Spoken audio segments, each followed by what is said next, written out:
Hello friends, अभी मैं हर की पैड़ी पे हूँ और आज मैं निकल रहा हूँ हरिद्वार से तुंगनाथ और रुद्रनाथ की यात्रा पर और वहाँ से वापस हरिद्वार आऊँगा। तो ये हर की पैड़ी क्षेत्र है और यहीं से मैं यात्रा शुरू कर रहा हूँ और मंडे में मैं वापस आ जाऊँगा।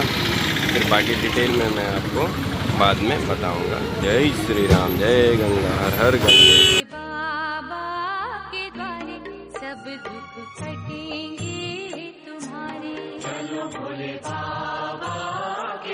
Hello friends, in continuation to the Rudranath and Tungnath Yatra, now I have reached at Karnaprayag.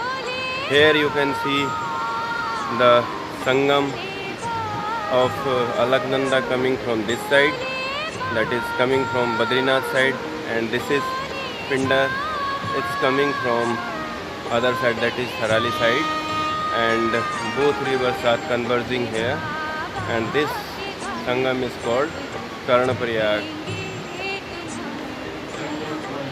Here is the popular temple of Lord Shri Krishna and the Karna.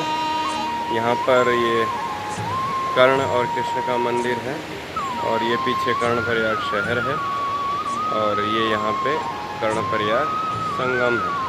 तो आगे हम कंटिन्यूएशन में यात्रा के मार्गों में बताते रहेंगे। नमस्ते दोस्तों, रुद्रनाथ और तुंगनाथ यात्रा मार्ग पे अभी मैं पहुंच गया हूं कर्णप्रयाग में और ये कर्णप्रयाग है और यहाँ पे संगम होता है बद्रीनाथ से आने वाली अलकनंदा और इधर हराली की तरफ से आने वाली पिंडर। ये इधर से पिंडर, ये पुल के पास जो नदी है ये पिंडर नदी है और ये इधर जो बद्रीनाथ की तरफ से आ रही है ये अलकनंदा है। दोनों का यहाँ पे ये संगम आपको दिख रहा होगा। ये यहाँ पे संगम होता है, इस संगम को कर्णप्रयाग कहा जाता है और ये सुंदर कर्णप्रयाग शहर है। पूरा अभी सनराइज़ नहीं हुआ है, थोड़ी देर बाद सनराइज़ होगा। बहुत खूबसूरत दृश्य ये आपके बीच और आगे की यात्रा हम कंटिन्यू करेंगे। हर हर गंगे।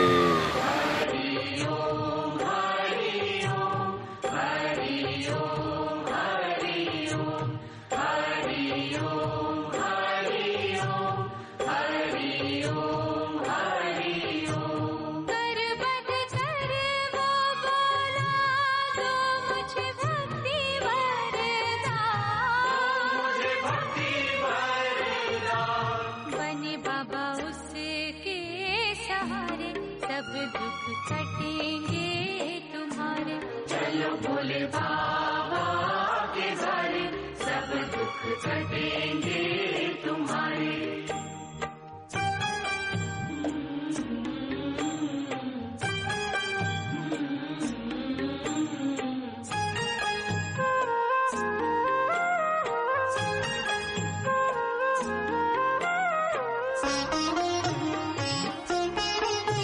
हेलो फ्रेंड्स, थोड़ी देर पहले मैंने आपको सनसेट दिखाया था और अब आपको दिख रहा है मून राइज, बादलों के बीच से चांद आता हुआ। और ये अभी मैं पनार नामक जगह पे हूँ, ये रुद्रनाथ से कुछ 5-7 किलोमीटर पीछे होगा। आज हम नाइट स्टे यहीं करेंगे। वीडियो में इतना अच्छा नहीं आ रहा है, बहुत ही सुंदर है, बहुत ही खूबसूरत है, शब्दों में बयान नहीं हो सकता है। क्या कहूँ, बस यही कहूँगा, उत्तराखंड सिंपली हेवन। एक बार आइए, उत्तराखंड की खूबसूरत वादियों का आनंद लीजिए। बहुत सुंदर है, बहुत सारे लोग यहाँ पे रुके हुए हैं और बस थक गया हूँ। शब्द मेरे पास है नहीं इस खूबसूरती और इस सुंदर अनुभव का वर्णन करने के लिए। बस इसको तो सिर्फ जिया जा सकता है, इसमें मैं ज़्यादा बात करने की स्थिति में नहीं हूँ। बस मैं इसको जीना चाहता हूँ, इन लम्हों को, इन क्षणों को, इन मोमेंट्स को।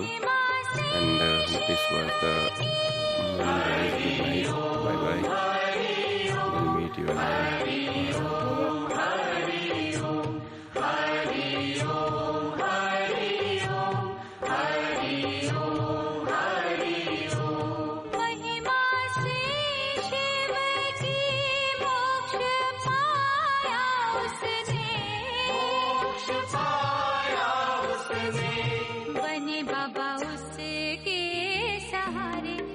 दुख कटेंगे तुम्हारे। चलो भोले बाबा के द्वारे, सब दुख कटेंगे तुम्हारे।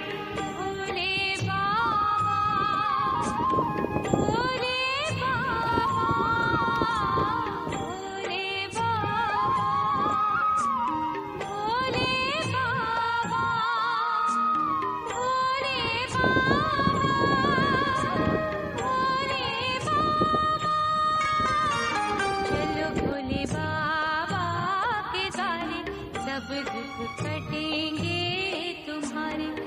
भोले बाबा के द्वारे, सब दुख कटेंगे तुम्हारे।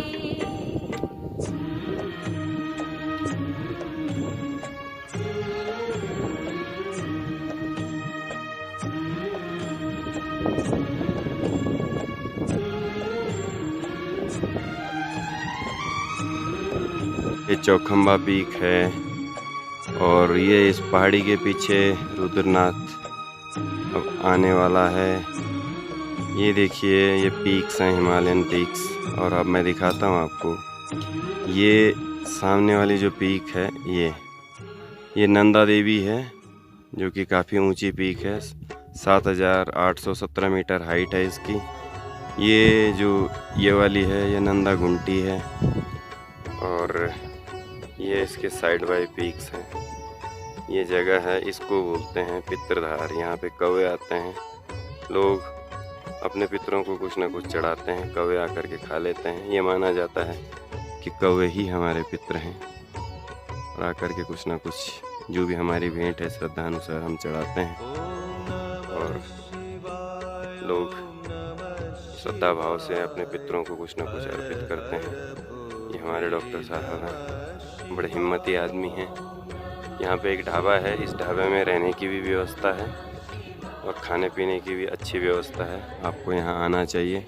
अच्छा ट्रैक है, मुश्किल बिल्कुल भी नहीं है। आइए, उत्तराखंड का आनंद लीजिए। प्लास्टिक इधर उधर मत फैलाइए, अपने साथ लेके जाइए। स्वच्छता का विशेष ध्यान रखिए। जड़ी बूटियों का बिल्कुल दोहन नहीं करना है, वरना आपके ऊपर जो है एक्ट लग जाएंगे, फॉरेस्ट एक्ट। आपने यहाँ की बायोडाइवर्सिटी को मेंटेन करना है। जड़ी बूटियों को बिल्कुल नहीं छेड़ना है। सारी जड़ी बूटियाँ हैं, अगर छेड़ लिया आपने, उठा लिया और फॉरेस्ट ने पकड़ लिया, नॉन मिलेबल धाराएँ आपके ऊपर लग जाएगी। तो इस तरीके से आप आइए, स्वागत है आपका रुद्रनाथ में। अब हम भी चलते हैं। हर हर महादेव।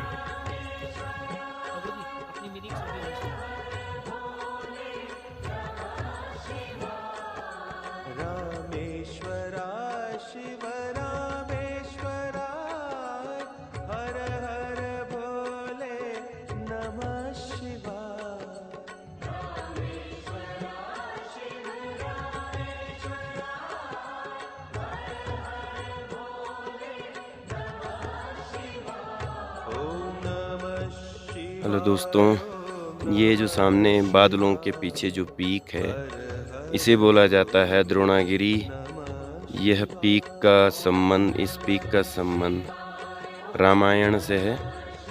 जब लक्ष्मण को मूर्छा आई थी, जब मेघनाथ ने उनको जो है शक्ति का प्रयोग किया था उनके ऊपर, तो जब वो मूर्छित हो गए थे और उन्हें होश नहीं आया, तो हनुमान जी यहाँ आए उड़ करके, और यहाँ से इस द्रोणागिरी पर्वत का एक भुजा माना जाता है। लोग, यहाँ के जो लोकल लोग हैं, वो इस पर्वत को अपना आराध्य देव मानते हैं। और एक भुजा के रूप में ये माना जाता है कि जो हनुमान जी पर्वत उठा के लेके गए थे, वो इस द्रोणागिरी पर्वत की एक भुजा थी।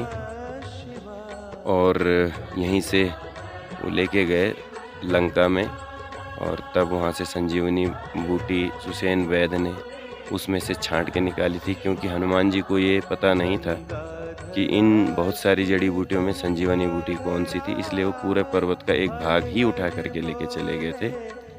और इस तरीके से आज भी लोग इस पर्वत को पूजते हैं अपने आराध्य देव के रूप में। और यहाँ के जो लोकल लोग हैं, वो हनुमान जी को नहीं मानते हैं, या हनुमान जी की पूजा नहीं करते हैं, क्योंकि उनकी मान्यता है कि हनुमान जी ने उनके आराध्य देव का एक बाह उखाड़ करके लेके चले गए थे।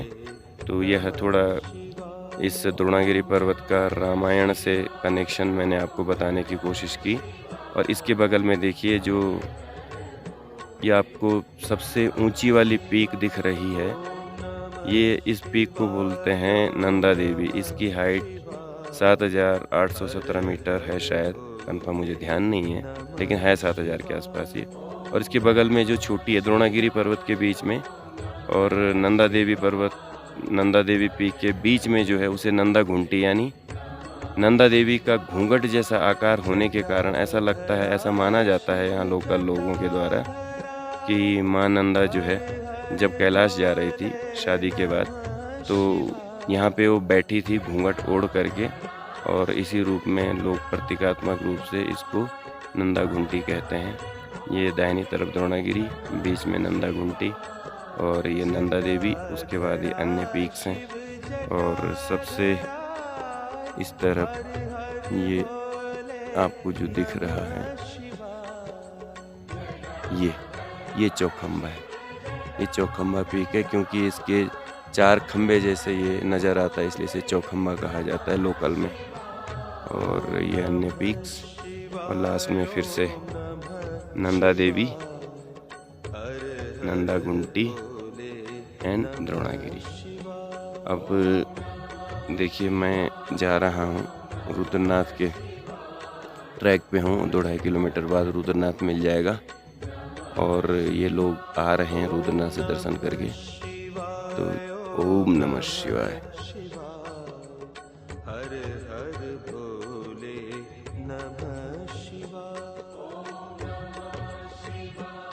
हेलो दोस्तों, ये जो सामने बादलों के पीछे जो पीक है इसे बोला जाता है द्रोणागिरी।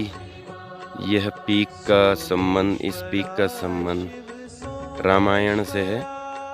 जब लक्ष्मण को मूर्छा आई थी, जब मेघनाथ ने उनको जो है शक्ति का प्रयोग किया था उनके ऊपर, तो जब वो मूर्छित हो गए थे और उन्हें होश नहीं आया, तो हनुमान जी यहाँ आए उड़ करके, और यहाँ से इस द्रोणागिरी पर्वत का एक भुजा माना जाता है। लोग यहाँ के जो लोकल लोग हैं वो इस पर्वत को अपना आराध्य देव मानते हैं, और एक भुजा के रूप में ये माना जाता है कि जो हनुमान जी पर्वत उठा के लेके गए थे वो इस द्रोणागिरी पर्वत की एक भुजा थी। और यहीं से वो लेके गए लंका में, और तब वहाँ से संजीवनी बूटी सुसेन वैद्य ने उसमें से छांट के निकाली थी, क्योंकि हनुमान जी को ये पता नहीं था कि इन बहुत सारी जड़ी बूटियों में संजीवनी बूटी कौन सी थी, इसलिए वो पूरे पर्वत का एक भाग ही उठा करके लेके चले गए थे। और इस तरीके से आज भी लोग इस पर्वत को पूजते हैं अपने आराध्य देव के रूप में। और यहाँ के जो लोकल लोग हैं वो हनुमान जी को नहीं मानते हैं या हनुमान जी की पूजा नहीं करते हैं, क्योंकि उनकी मान्यता है कि हनुमान जी ने उनके आराध्य देव का एक बाँह उखाड़ करके लेके चले गए थे। तो यह थोड़ा इस द्रोणागिरी पर्वत का रामायण से कनेक्शन मैंने आपको बताने की कोशिश की। और इसके बगल में देखिए जो ये आपको सबसे ऊंची वाली पीक दिख रही है, ये इस पीक को बोलते हैं नंदा देवी। इसकी हाइट 7,817 मीटर है, शायद कंफर्म मुझे ध्यान नहीं है, लेकिन है 7,000 के आसपास ये। और इसके बगल में जो छोटी है द्रोणागिरी पर्वत के बीच में और नंदा देवी पीक के बीच में जो है उसे नंदा घुंटी, यानी नंदा देवी का घूंघट जैसा आकार होने के कारण ऐसा लगता है, ऐसा माना जाता है यहाँ लोकल लोगों के द्वारा कि माँ नंदा जो है जब कैलाश जा रही थी शादी के बाद, तो यहाँ पे वो बैठी थी घूंघट ओढ़ करके, और इसी रूप में लोग प्रतीकात्मक रूप से इसको नंदा घुंटी कहते हैं। ये दाहिनी तरफ द्रोणागिरी, बीच में नंदा घुंटी और ये नंदा देवी, उसके बाद ये अन्य पीक्स हैं। और सबसे इस तरफ ये आपको जो दिख रहा है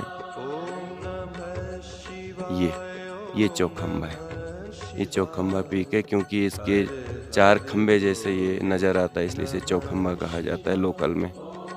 और ये अन्य पीक्स और लास्ट में फिर से नंदा देवी, नंदा घुंटी एंड द्रोणागिरी। अब देखिए मैं जा रहा हूँ रुद्रनाथ के ट्रैक पे हूँ। 2-2.5 किलोमीटर बाद रुद्रनाथ मिल जाएगा और ये लोग आ रहे हैं रुद्रनाथ से दर्शन करके। तो ओम नमः शिवाय।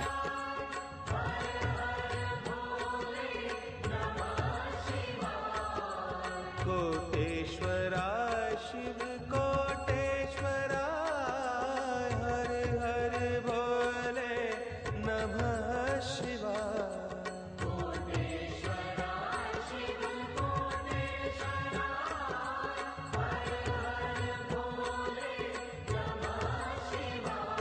ओम नमः शिवाय ओम नमः शिवाय हर हर भोले नमः शिवाय।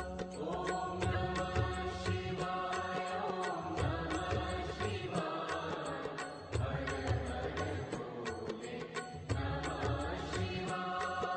नमः शिवाय ओम नमः शिवाय हर हर भोले नमः शिवाय।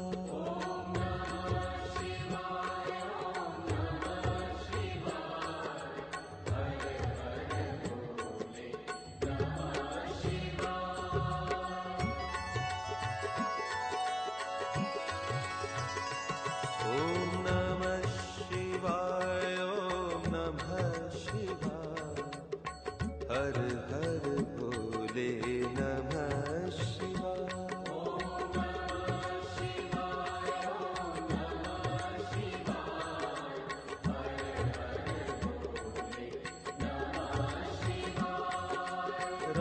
रामेश्वराय शिव रामेश्वराय हर हर भोले नमः शिवाय।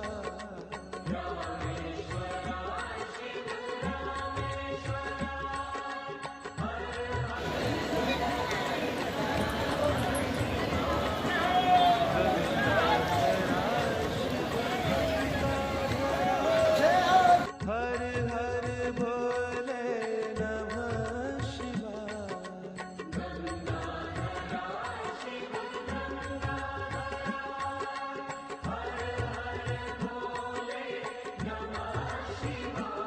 ओम